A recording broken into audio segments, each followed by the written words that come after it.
Assalamualaikum warahmatullahi wabarakatuh. Halo teman-teman semua, selamat datang kembali ya di channel Biko Story. Channel yang akan membahas berbagai hal, kisah, kasus, misteri hingga sejarah dalam kemasan cerita bergambar. Dan pada video kali ini, admin akan menceritakan peristiwa setahun yang lalu di awal tahun 2021. Yaitu jatuhnya pesawat Sriwijaya Air SJ182 di sekitar Kepulauan Seribu. Jumat, 7 Januari 2021. Asrizal sekeluarga rencananya akan pergi ke Pontianak untuk bertemu dengan anak lelakinya yang di saat itu berkuliah di IAIN Pontianak. Selain itu, ia juga kebetulan mendapatkan undangan dari para guru sepontianak untuk menjadi narasumber dalam penulisan dan pembacaan puisi. Tiket sudah disiapkan. Ia sekeluarga juga sudah menjalani rapid test antigen yang menjadi syarat untuk melakukan penerbangan. Hasilnya pun negatif. Tanpa membuang waktu, mereka pun berangkat menuju Bandara Soekarno-Hatta. Diketahui, mereka berangkat berempat. Ia, istri juga 2 anaknya. Namun tanpa disangka, begitu ia menunjukkan hasil rapid test antigen, petugas mengatakan berkas yang dibawa tidak lengkap dan ia harus menjalani swab PCR. Padahal biaya untuk rapid test antigen saja sudah cukup menguras kantongnya dengan harga perorangan Rp250.000 yang hampir setara dengan harga tiket pesawat sekali pergi. Hal inilah yang membuatnya sempat berdebat dengan para petugas. Ia sudah menghubungi maskapai penerbangan, juga pihak Traveloka. Namun hasilnya nihil.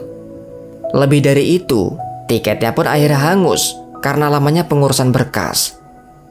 Maka ia harus menyesuaikan dengan jadwal penerbangan selanjutnya.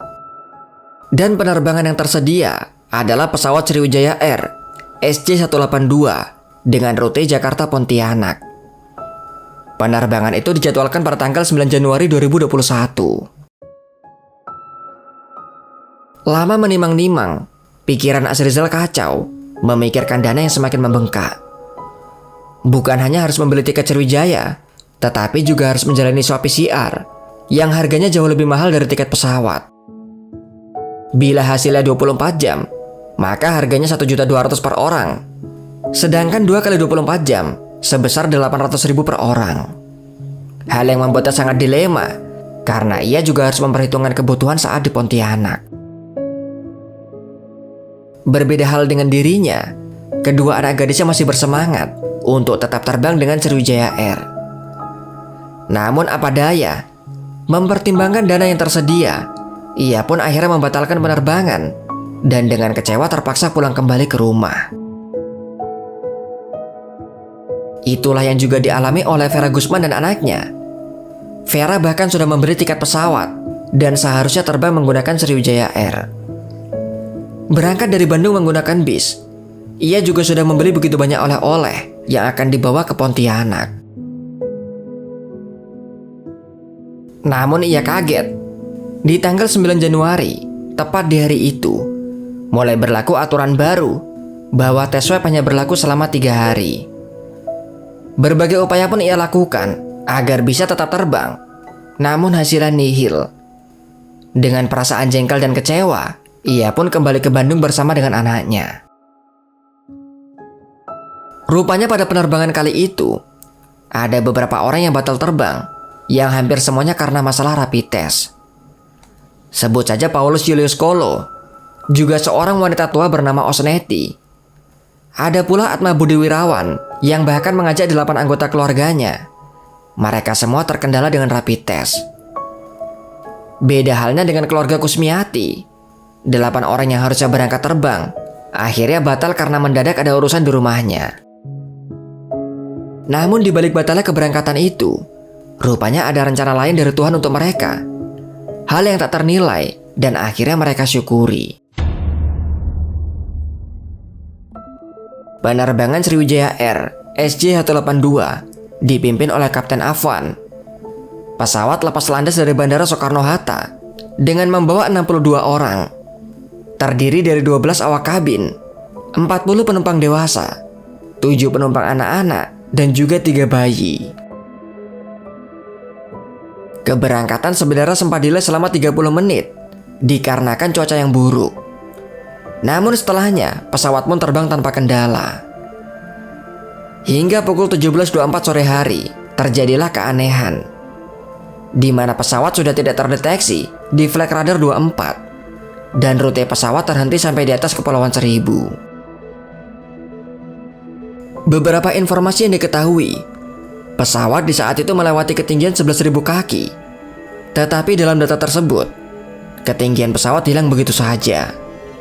Dan anehnya, pesawat sempat kembali terdeteksi, namun sudah sangat dekat dengan permukaan, yaitu di ketinggian 240 kaki, dengan kecepatan pesawat adalah 358 knot. Para petugas pun langsung panik. Mereka sudah memiliki firasat yang buruk. Pukul 6 sore, petugas Basarnas pun langsung menyisir lokasi. Mereka memperkirakan pesawat tersebut jatuh di sekitar Pulau Laki. Dan benar saja, hanya berselang 20 menit kemudian, petugas menerima informasi dari para nelayan. Terdapat beberapa barang di sekitar Pulau Laki dan juga Pulau Lancang di Kepulauan Seribu. Penemuan ini pun langsung menggegerkan jagat media. Saat jurnalis mulai datang, seorang bernama Surahman mengatakan bahwa para pencari menemukan potongan levis, tepatnya pada bagian kantong belakang. Tak hanya itu, ditemukan juga rambut dari para korban. Para nelayan juga menuturkan, saat hujan deras sekitar pukul 2 siang, terdapat suara benturan yang sangat keras. Suara itu berasal dari Pulau Lancang. Hingga menjelang pukul 7 malam, serpihan pesawat semakin banyak ditemukan. Malam itu pun, Angkatan Laut mengirimkan kapal perang lengkap dengan personel Kopaska. Di antaranya KRI Teluk Gilimanuk, KRI Kurai, KRI Parang, KRI Teluk Cirebon, KRI Ciptadi, KRI Cucut, KRI Tenggiri, 2 Sea Raider, serta 2 kapal tunda. Operasi pencarian pun langsung dilakukan dengan melibatkan banyak unsur. Di malam itu juga pukul 7.50, Deputi Operasi dan Kesiapsiagaan Basarnas melakukan konferensi pers, menginformasikan bahwa mereka menemukan serpihan pesawat di sekitar Kepulauan Seribu. Juga disampaikan bahwa pesawat hilang kontak di sekitar pukul 2:55 sore hari. Disusul pada pukul 7:59 malam hari, Menteri Perhubungan juga melakukan konferensi pers yang langsung disampaikan oleh Budi Karya Sumadi. Beberapa detail teknis juga dijelaskan, di mana ATC mendeteksi pesawat keluar dari jalur setelah naik di ketinggian 29.000 kaki. Setelahnya pesawat tersebut hilang dari radar. 2 konferensi pers malam itu menjadi pukulan hebat bagi keluarga korban. Seorang bernama Yamanzai tak kuasa lagi membendung tangisnya. Pria asal Pulau Nias itu sudah 1 tahun bekerja di Pontianak. Ia kemudian meminta istrinya untuk datang berlibur dengan mengajak 3 anaknya. Terakhir mereka berkomunikasi adalah pukul 1.30 siang hari ketika sang istri akan naik pesawat. Siang itu Yaman bersemangat menjemput istri juga anaknya di bandara. Namun lebih dari 1 jam menunggu, masih tak ada kabar. Hingga akhirnya ia menerima informasi bahwa pesawat kemungkinan jatuh di Kepulauan Seribu. Seketika itu tangisnya pecah, tubuhnya lunglai tak berdaya. Begitu juga dengan keluarga korban lain. Mereka histeris, masih tak percaya dengan peristiwa yang terjadi. Masuk di tanggal 10 Januari, tim penyelam Kopaska mulai menemukan sebagian korban, badan pesawat, velg roda, sistem hidrolik, nomor kursi dan juga nomor registrasi pesawat. Di malam harinya mereka menemukan turbin pesawat, pintu pesawat, GPWS, radio altimeter, dan juga ekor pesawat. Selain dari puing-puing tersebut, rupanya terdapat 2 sinyal ping yang berhasil terdeteksi berjarak 200 meter satu sama lain. Selanjutnya dari tanggal 11 sampai 17 Januari, pencarian terus-menerus dilakukan.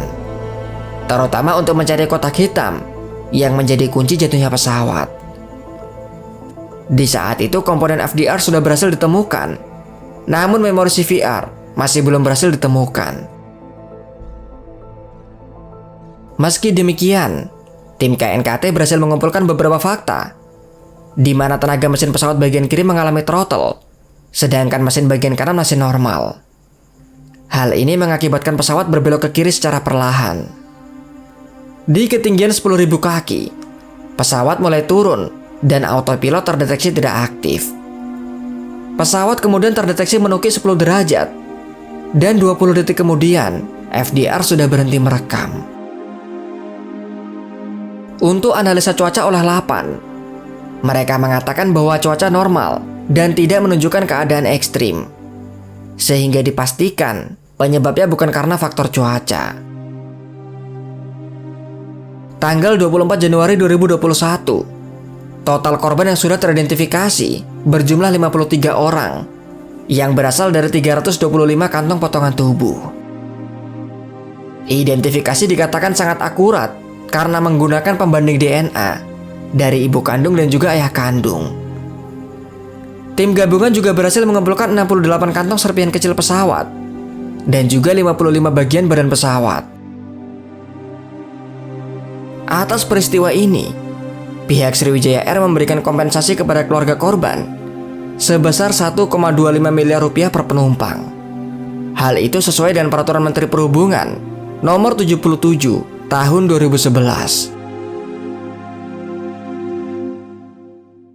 Itulah kisah dari jatuhnya pesawat Sriwijaya Air SJ182. Semoga di masa yang akan datang, peristiwa serupa tidak akan kembali terulang. Jika ada kesalahan, informasi yang kurang, atau pendapat yang berbeda, silahkan tuliskan di kolom komentar di bawah. Sampai di sini kisah dari admin. Sampai jumpa kembali di video selanjutnya. Wassalamualaikum warahmatullahi wabarakatuh.